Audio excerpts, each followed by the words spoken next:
cas pratique associé vente et donation du travail. Oh ben on l'a vu, hein. Voilà.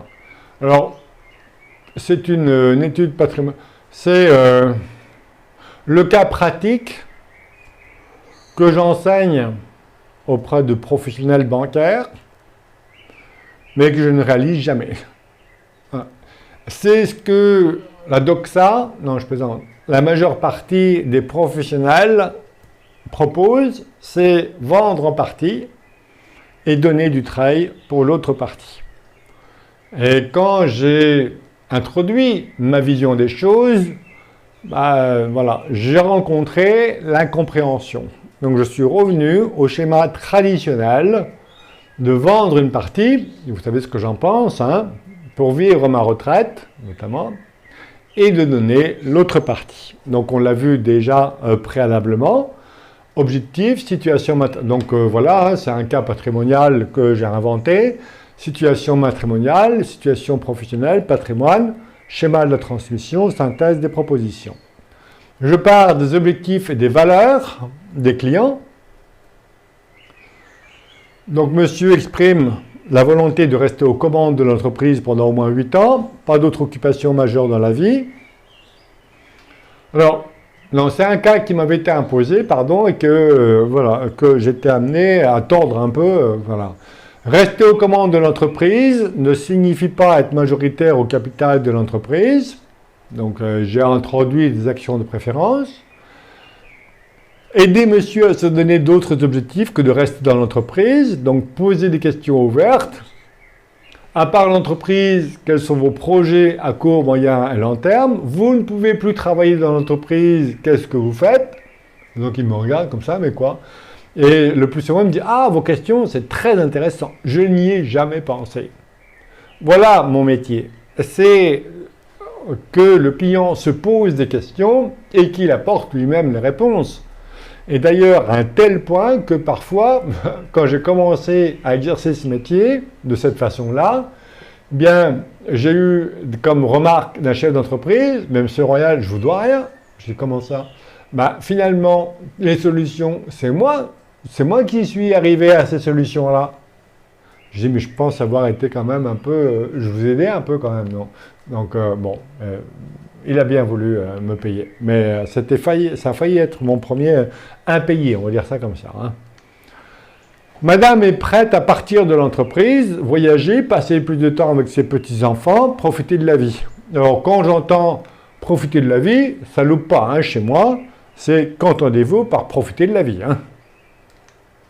Donc, et le plus souvent, c'est silence radio. Donc, transmettre l'entreprise à un des deux enfants, Agnès, prendre en charge les coûts de la succession, disposer des liquidités suffisantes dans leur patrimoine.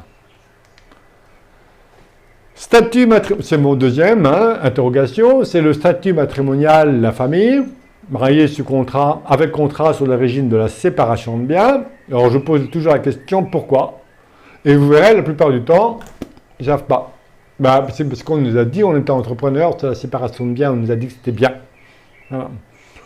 Et ils ont fait une donation entre époux ici, donc monsieur et madame y travaillent, donc vous connaissez maintenant la question, est-ce que le conjoint a vocation à être actionnaire de la société? Donc observation, pourquoi sont-ils mariés en séparation de biens? Vous voyez des personnes qui sont mariées en régime de séparation de biens alors qu'elles vivent exactement comme s'ils étaient mariés en communauté. Et ils s'aperçoivent en fait des inadéquations entre ce qu'ils ont fait et leurs valeurs. Alors après, à eux d'ajuster. Hein. Je ne leur dis pas, vous devriez changer de régime. Ça, jamais. Hein. Je n'ai pas de conseil de ce style-là à donner. Hein.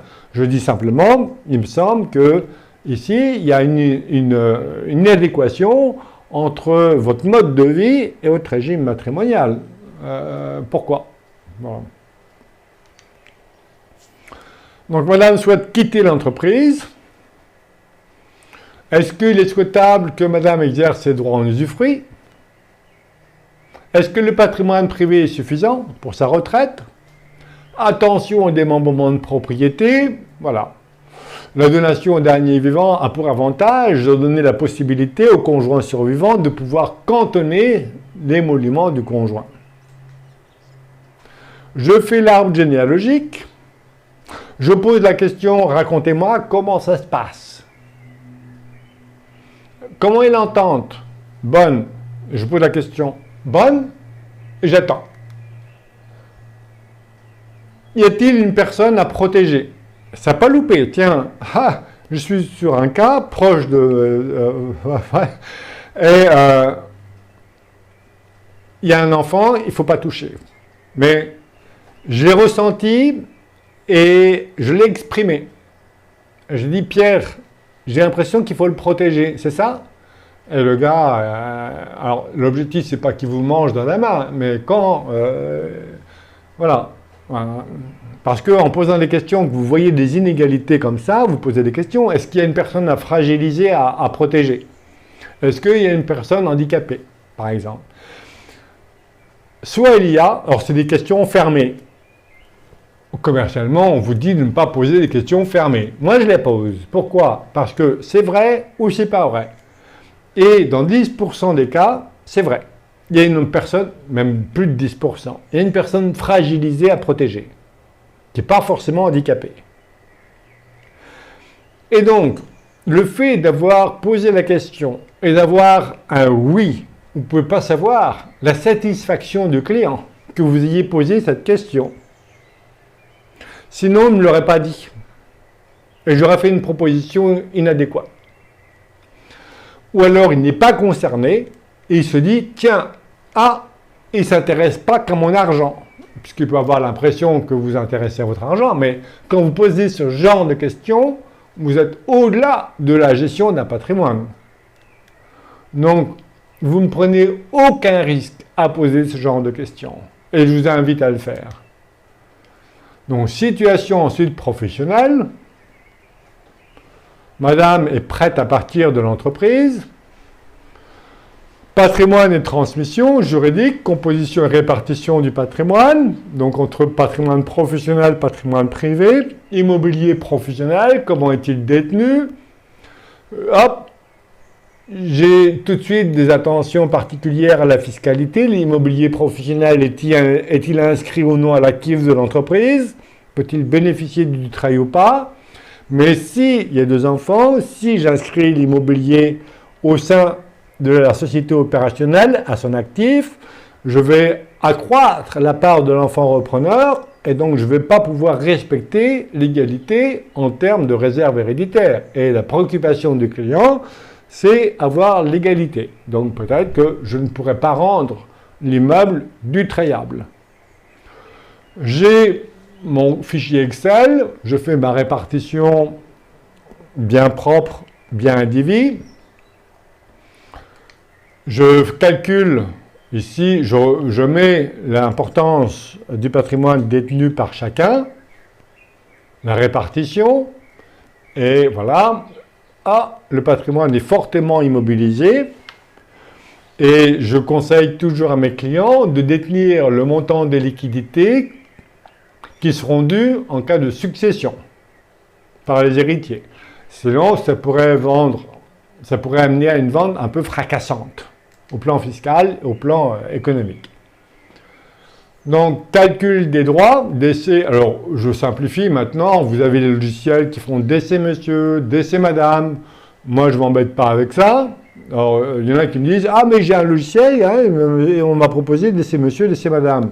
Je dis, m'emmerdez pas avec ça, on fait une estimation des droits de mutation à titre gratuit, et donc je fais décès les 2 parents successivement. Sinon, je peux rendre... déjà, j'arrive à rendre des dossiers comme ça, mais si je fais des hypothèses, décès monsieur, décès madame, et alors qu'une hypothèse c'est fait pour ne jamais être réalisée, il y en a au moins une qui ne se réalisera jamais, donc c'est pas la peine de travailler pour rien. Hein. Telle est ma vision des choses. Donc pour simplifier, on calcule ici le décès simultané. Base taxable, donc montant de la succession, bien propre plus la moitié des biens indivis, et base taxable, abattement du travail éventuellement, sur la part de chacun, donation sans du travail, donation avec du travail. Donc j'ai une partie bien privée qui n'est pas du trayable et une partie entreprise qui est du trayable. Le montant des placements bancaires est de 440 000 alors que les droits sont 1,3 million. Ah, eh bien, il va falloir peut-être obtenir des liquidités, donc vendre une partie de la société pour obtenir des liquidités suffisantes pour payer les droits de mutation à titre gratuit. Les sociétés, donc ici la société opérationnelle, puis aussi la société civile qui détient l'immobilier professionnel.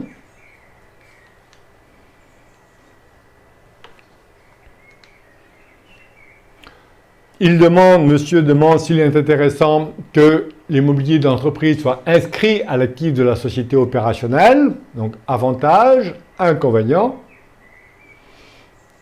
J'accrois l'inégalité des lots entre les enfants. Et schéma de la transmission. Donc, plusieurs schémas possibles. Alors, c'est bien hein, quand on peut proposer plusieurs alternatives, mais des vraies alternatives et non pas des fausses alternatives. Hein.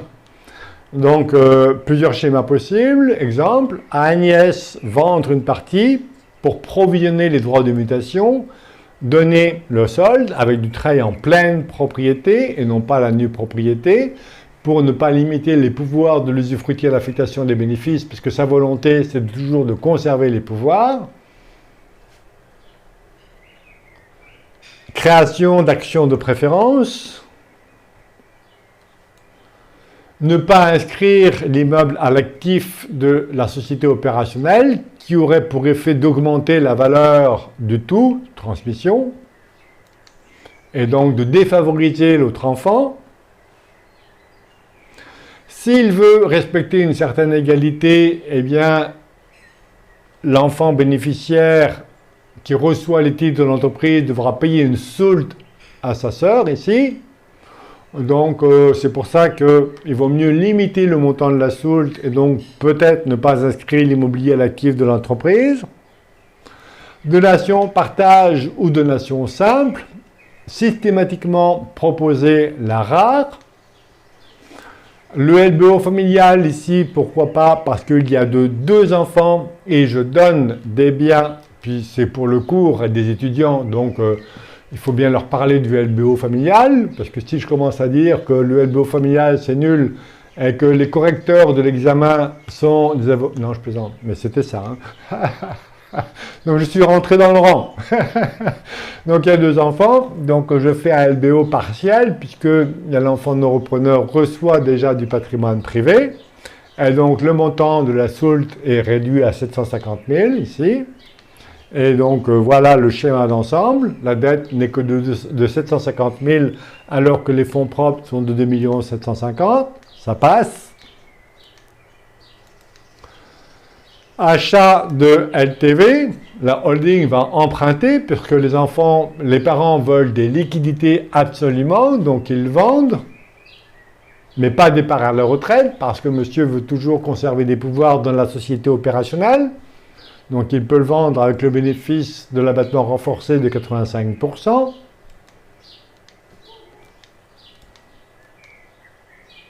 Ratio fonds propres supérieur à 1, c'est bien. Voilà, donc ça passe. Donation de la société opérationnelle avec le Dutreil.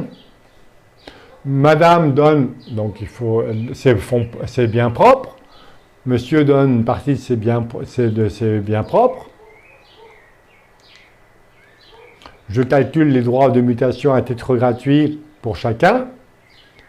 Et synthèse des propositions.